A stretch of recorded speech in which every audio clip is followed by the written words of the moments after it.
ชาวบ้านเพิ่นกำลังปลูกข้าวนั่นนี่ธรรมชาติที่สวยงามเก็บเอามาฝากมาต้นติดนี่ต้องใช้แต่ติดใจต้องเบิ้ลแน่นเขาสิบ่เติมเนาะเขาสิจงไว้ประมาณลิตร2 ลิตรแล้วมาเติมอย่างนั้นเจ้า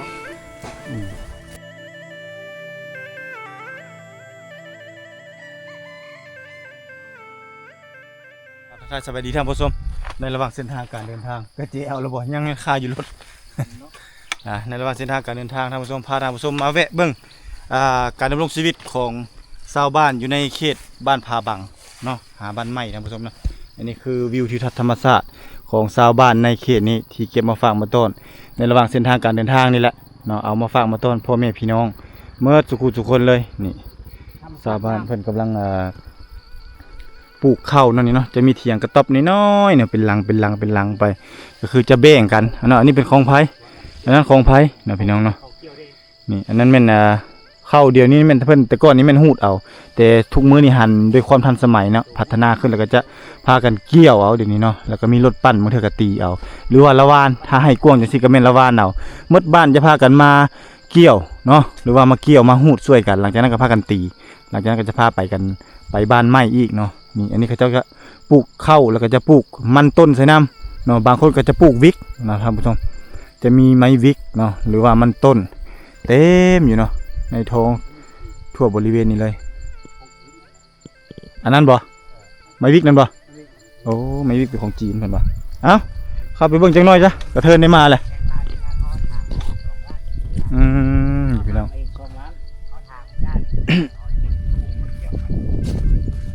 ธรรมชาติสวยงามพี่น้องเนาะโอ้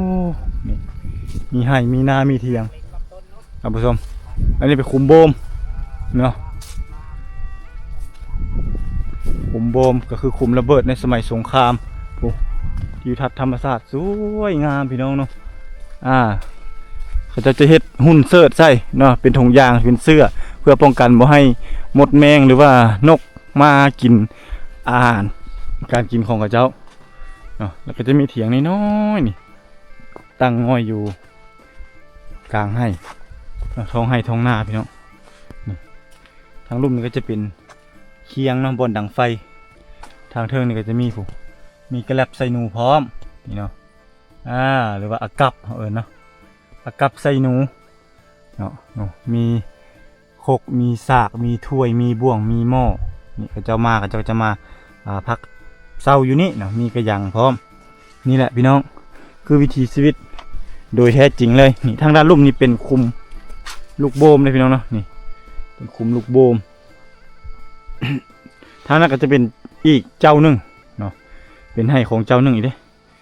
แต่ว่าทางติดกันเลยเข้มทางนี่แหละนี่มีไฟฟ้าเนาะมีสายไฟเล่นผ่านตัวนี้แต่ละบอนนี่เฮาบ่ต้องเว้าถึงที่มันเห็นเป็นคุมเป็นบ่อนี่บางคนนี่บ่เข้าใจเนาะว่าอันนี้มันคือคุมยังเนาะอันนี้คือคุมลูกโบมแต่สมัยสงครามพุ่นล่ะนี่มีน้ำนี่สามารถมาเลี้ยงปลาได้หรือว่ามาซ่อนก็ได้นี่บางเทื่อมีกบมีเขียดพร้อมนะพี่น้องเนาะนี่แหละคือทิวทัศน์ธรรมชาติที่สวยงามที่เก็บเอามาฝากมาตอนพ่อแม่พี่น้องทุกท่านเนาะที่เข้ามาติดตามครับชมรายการนี่อันนี้คือกกยาสูบพี่น้องเขาก็จะเอามาว่านมาปลูกหรือว่ามันมีเมล็ดในมันที่เขาจะตัดมาแล้วก็มันจะมาตกเส้นนี้แล้วก็เกิดขึ้นเนาะนี่มีเบี้ยหมกเพชรพร้อมนี่ทางลุ่มนี่เป็นหนองเนาะส้มไซหนองจากนี้ก็ได้เนาะโอ้ทิวทัศน์ธรรมชาติที่สวยงามเก็บเอามาฝากมาตอนพ่อแม่พี่น้องนี่มีหมักแตงหมักเต้ามีหมักบวบที่กำลังเป็นมากเป็นเครือเป็นดอกอยู่เนาะสามารถเก็บกินได้ถ้าเอามาให้มาสวนอันนี้คือธรรมชาติที่สวยงามเก็บเอามาฝากมาต้นนี่แหละวิถีชีวิตของเจ้าในเขตนี้พี่น้องก็พากันเฮ็ดให้อาชีพหลักๆของเจ้านะนี่เขากำลังทอกห่วงกำลังออกห่วงเนาะนี่เดี๋ยวก็ได้เก็บเกี่ยวผลผลิตแล้วพี่น้องเดี๋ยวถ้าใครมีดินหลายก็สามารถปลูกหลายได้เนาะปีทมิตรเขาปลูกข้าวแล้วก็ปลูกมันต้นปีต่อไปเขาจะปลูกยางโบงก็ได้ปลูกคือทางด้านเทิงนี่ก็ปลูกยางโบงเนาะแนวเข้าไปทางด้านหลังก็จะเป็นภูเขาหรือว่าภูผาป่าไม้ที่สวยงามเลยทางด้านเทิงพวกก็จะปลูกไม้วิกท่านผู้ชมนี่ไม้วิกเพขยายหลายอยู่ในเขตอาณานิคมทางพี่เนาะทางบ้านผาบังท่านผู้ชมนี่แหละคือในหูภาคระหว่างเส้นทางการเดินทางแวะเอามาฝากมาต้อนพ่อแม่พี่น้อง เนาะชาวบ้านให้ได้เห็นเกี่ยวกับวิถีชีวิตของชาวลาวเผ่าตรีเนาะเผ่าบรูตรีทางผาบังเนาะตาเสียงผาบังเจียงตุที่เก็บเอามาฝากมาต้อนพ่อแม่พี่น้องให้ติดตามรับชมเดี๋ยวบรรทุกกลับไปสิงห์ก็จะได้พากันเดินทางต่อแล้วท่านผู้ชม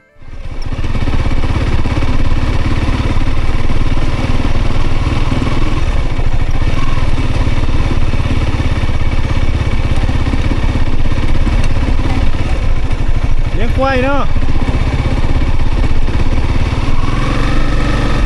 มาพี่โอ้ยอายให้ยังต้องอาย ต้องอายซื้อเครื่องแน่เครื่องซอยนี่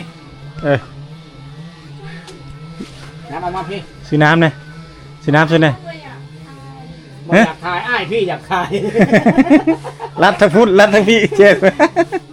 เจอผู้สาวอีกแล้ววันนี้เฮียนหนังสือปะถ่ายน้ำเรื่องบ่วันนี้เฮียนหนังสือปะเฮียนปะจบละจบม.7ปะวิชาชีพปีนี้วิชาชีพละยังไม่ทันเฮียนหากระจบนี่ปะจบอยู่ใส่ผ้าบังจบยูนี่ละกะพอดีเรียนต่อยูเซฟูนไปเฮียนต่อเซฟูนนี่จบม.4อยู่พี่เอาประธานม.นี่บอกเด็กคนไหนอันนี้หาเจอเองเลยบ่แม่นบ่สาวบ้านใหม่พะบางชื่อหยังน้องชื่อหยังน้องชื่อหยังบ่น้องบ่อยากสิเป็นจังได๋ผู้เจ้าผู้งามอยากถ่ายอยากถ่ายได้ซะบ่เคยเห็นผู้สาวงามปานนี้จักเทื่อเนาะอยู่เฉลิมไปเฮียนเซโปนบ่จักปีเฮียนเซโปนบ่มีแต่เฮียนอยู่นี่จบฮอดม.6กับม.7ต่ออยู่เซโปนม.7ต่ออยู่เซโปนจบแล้วบัดนี้ไปเฮียนอยากไปเฮียนหยังต่อบัดนี้ยังบ่ฮู้ยังบ่ฮู้เทื่อบ้านไปก่อนเคิงไปก่อนเนาะเอาเซโปนบ่เคิงลูกจะเป็นลูกสาวลาป่ะย่อยเนาะบ่แม่นบ่กลางกกลูกสาวกกสาวกกเลยมีแฟนแล้วป่ะมีแล้วน้องบ่อยากน้องอยากถ่ายนะอยากถ่ายนะน้องบ่อยากถ่ายอยากถ่ายเด้อซะผู้เจ้าผู้งามสิบ่มีแฟนแล้วก็บ่มีเจ้าของแล้วก็บ่ทราบสิว่าเนาะน้ำดื่มขายตุกเท่าไหร่ตุกเท่าไหร่น้ำดื่มตุกใหญ่ 10,000บ่ซาบรูว่าได้ 10,000 ฮะซาบูว่าจังได๋ซาบรูบาดจิตบ่นี่เลยซะฮะบ่น้องกล้องปกติน้องบ่เคยเข้ากล้องใส่เคยเฮาแล้วแฮงเฮาเคยเข้าทวิตต่อไปเจ้าก็ลึงแหละก็เคยเองแหละเข้าแล้วก็ดังเลยบ่อยากดังไฟดังว่าดังอื่นบ่อยากดังก็ก็ให้ดังให้ได้ซะเนาะที่ได้เคิงเนาะคือบ่หาอันจุอ้ายมาแต่ใส่ล่ะบ่มาแต่เมืองนองมาแต่เมืองพีนวันนี้มาแต่เมืองพีนนัดกันเจอกันแล้วมาเจอกันอยู่พี่อันนี้บ่ 10,000 น่ะน้ำเย็นมีป่ะตัวเย็นมีป่ะมีเนาะแช่อยู่นี่บ่แช่ใจน้องได้ป่ะฮะได้ป่ะโอ้ยก่อนจอดนี่มันบ่ใส่ใจน้องมันจังหวานหัวใจน้องสียังสีชมพูวะฮะว่างอยู่ป่ะหัวใจนะพอว่างจากห้องให้เข้าไปอยู่เจอบอกตัวจีบสาวอีกแล้วผู้เจ้าผู้งามเนาะเป็นลูกสาวกกเองซื้อได้เลยวะซื้ออย่างไรลูกซื้อวันซื้อวันบ่มีวันใดค่อยสิบ่คิดฮอดแล้ว Sunday ไม่มีวันไหนที่ฉันจะไม่ได้คิดถึงเธอเด้เนาะสวรรค์เนาะคิดฮอดทุกมื้อคิดฮอดตลอดเฝ้าหานทุกมื้อเลยบ่ขายเครื่องบ่ได้ไปหายเลยบ่ได้ไปให้ไปสวนบ่พ่อแม่มอบหน้าที่เคยเฝ้าหานเนาะขายเครื่องเนาะเอาลงดีกว่ามื้อนั่นล่ะจ้าบ่อย่าเบิ่งกล้องเบิ่งง่ายก็ได้ไปคำเบิ่งกล้องไว้ชี้แน่เบิ่งง่ายพี่มันจะงามขึ้นเอาเครื่องของมาขายอยู่นี่เนาะไปหับไม้ใส่เซโปนบ่แม่นบ่เอาไปเลยไปรถจักรหรือไปน้ำรถใหญ่ฝากน้ำรถใหญ่บ่ดอนบ่ เอาปกติจะอายทายหอดจากโมงแบบจากสมง เออ ถ่ายผู้เดียวค่ะ ถ่ายผู้เดียวบ่ แบบไอ้ถ่ายหมดมือก็ได้ บ่น้องบ่อยากถ่ายเบิดมือค่ะ เอาประมาณ10นาทีซะเอา อืม เนาะเออ โอ้ย ได้สัมภาษณ์สาววันก่อน อันนี้บ่อนน้องนอนอยู่นี่เลยบ่แม่นบ่โอ้นอนเฝ้า ไว้ หาน สัมผัสอยู่หันก็ได้ มาซะโอ้ยก็แห่งดีเลยว่ะเฮ้ยเนาะ เจอหลาย ขอบใจหลายๆที่ให้สัมภาษณ์นี่ประมาณ10นาทีเนาะไอ้บ่อยู่โดนดอกคันอยู่โดนยันมักน้อง ๆอยู่โดนจีบเลยนะ โอ้เซ็ตบ่นน้องชายบ่นโอ้นี่ค่ะขายเครื่อง เอามาแต่เซปูนป่ะเครื่องนี่ โดย โอ้เอามาแต่เซปูนนี่เครื่องต่าง เดี๋ยว ต่าง FC ไอ้มาเขาจะสิแวะหารเจ้า โอ้ย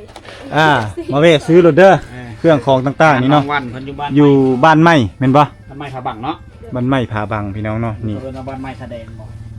บ้านไม้ผาบังนี่แหละทางไปบ้านผาบังพี่น้องเนาะไปเส้นนี้เนาะมาเวอุดหนุนน้องเพิ่นได้เด้อเพิ่นมีครบหมดเลยเนาะเครื่องของ ดี เป็นน้ำเป็นเบียร์เป็นอหย่างต่างๆ ครบหมดเลย น้ำมันก็ขายเนาะลิตรละพันละ อยู่นี่ค่ะก็จะขายสาวเป็ด สเปดพันบ่โอ้ถือว่าถูกเนาะ คือได ถูกกว่า เท่าไก่มาเท่าใด เขาขายมา30 เอาแค่ไหน บ้านน้ำโพน น้ำโทน อ๋อ บ้าน ที่ น้ำโพน 30เจ้าขายสเปด บ้านทะเล มีเขาจะขายแพงมากบ้านโอ้โห แต่บ้านนี้มันถ้าสมมุติเขาขายเพลงนี่บ่ได้ขายเนาะ แม่เพราะว่ามันมีหลายห้าง เอา เอ ลูกค้า อ ลูกค้า เอาลูกค้าเนาะ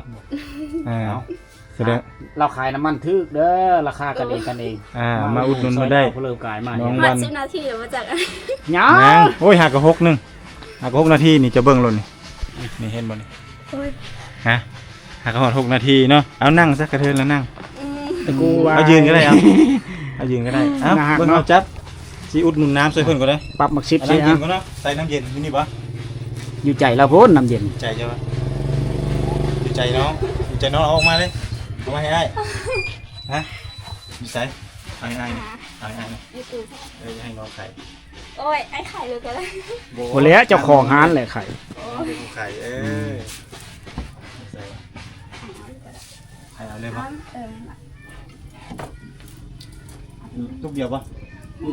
ได้หมดได้เซล เอา ล์ แล้ว คนละลืม เอาไข่เอาก่อนคนนั้นได้เปรียบเด้อ โอ้เฮาก็กินน้ำโตแล้วแหละ มันหอมนะ หอมบ่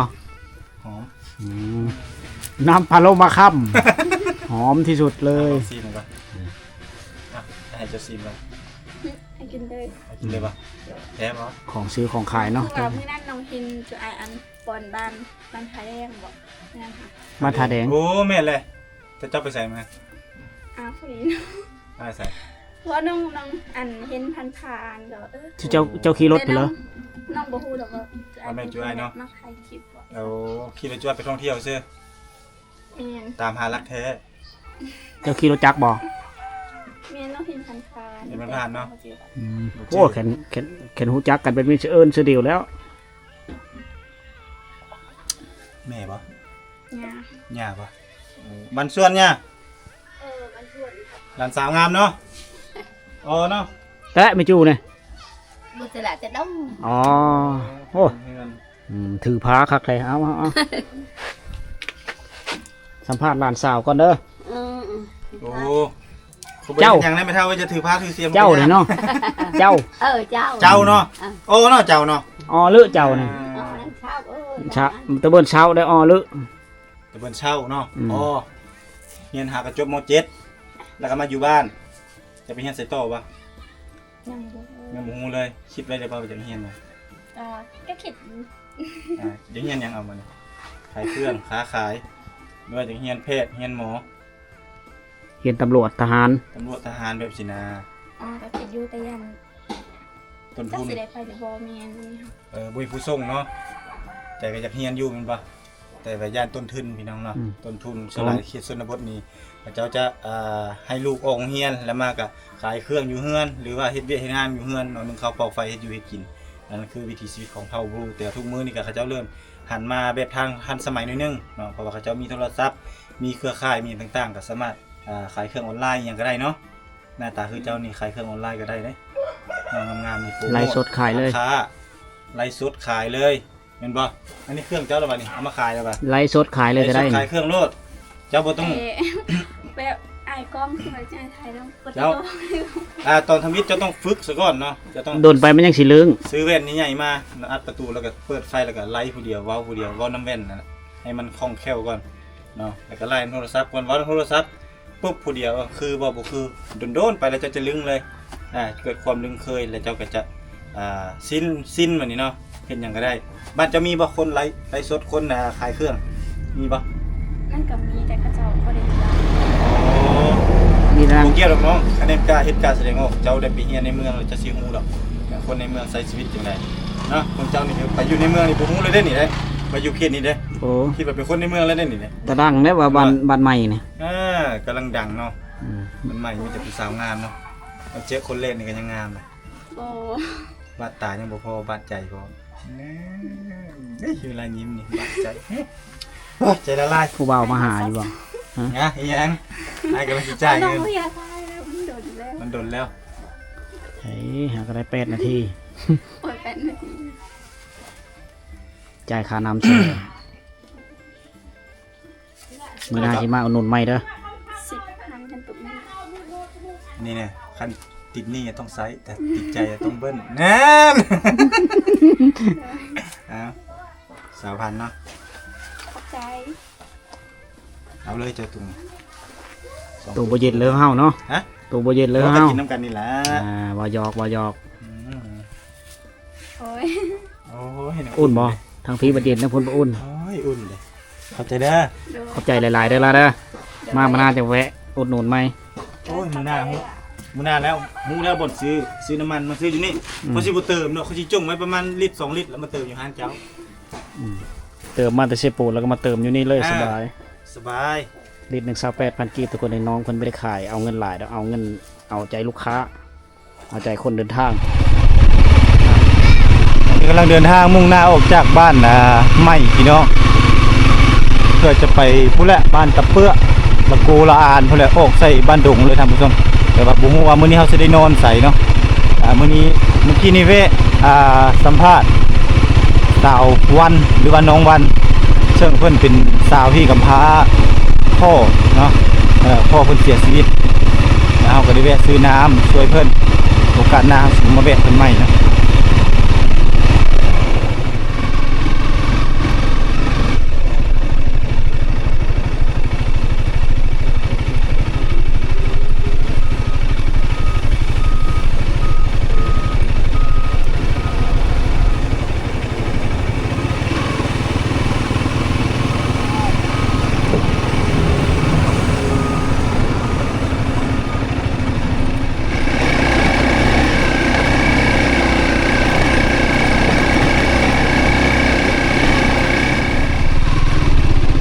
เดินทางที่เราจะเดินทางไปในโคตรโหดเลยท่านผู้ชมนี่น้ำกันเลยครับผู้ชม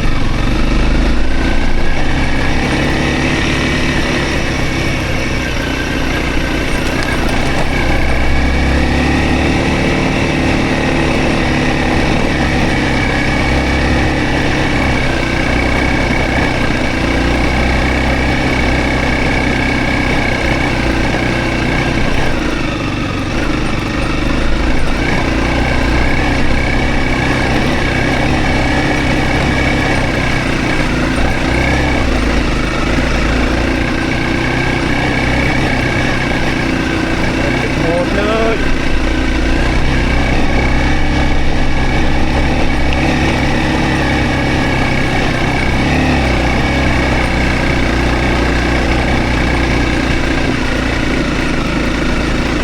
สุดยอดคู่เด็ดเพาะเลย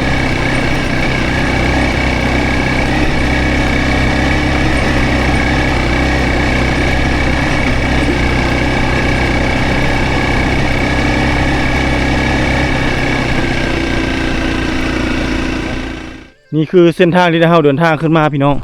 เมื่อกี้นี้บ่ตุกบ่เคยเดินทางมาเส้นทางนี้ถือว่าประมาณ2-3 ปีแล้วพี่น้องนี่จุดที่บ่ตุกทั้งขึ้นมาเลยบ่ได้จอดท่าไอ้สีหอมเนื่องจากว่าเฮาท่าบ่ได้เด้เพราะว่าทางมันโหดเฮามาแต่พูนผาบังพี่น้องผาบังเจียงตูบเนาะนี่เป็นจุดชมวิวพูนละทางที่เราเดินทางขึ้นมา ผู้ท้องไห้ท้องนาพุ่นแหละบนเซน้ำเซที่โจทย์ไทยหู้แล้วก็พี่ผาตัวนี้บังอยู่กายตัวนี้ไปจะแม่นบ้านผาบังเพราะมันมีผาบังเลยนี่แหละความสูงความสั้นที่เราจะเดินทางไปนี่ตามเส้นทางตัวนี้ถ้าพี่ได้สิฮอมาเสียวรถวิบากมาแต่พ้นย่านทางโหดก็เลยว่าเลือกจะเอารถเวฟเพราะว่าถ้าเราจะไปเมื่อลัดทางเมื่อทางนี้เนาะนี่ทางปืดๆขึ้นมาแล้วเพื่อนผม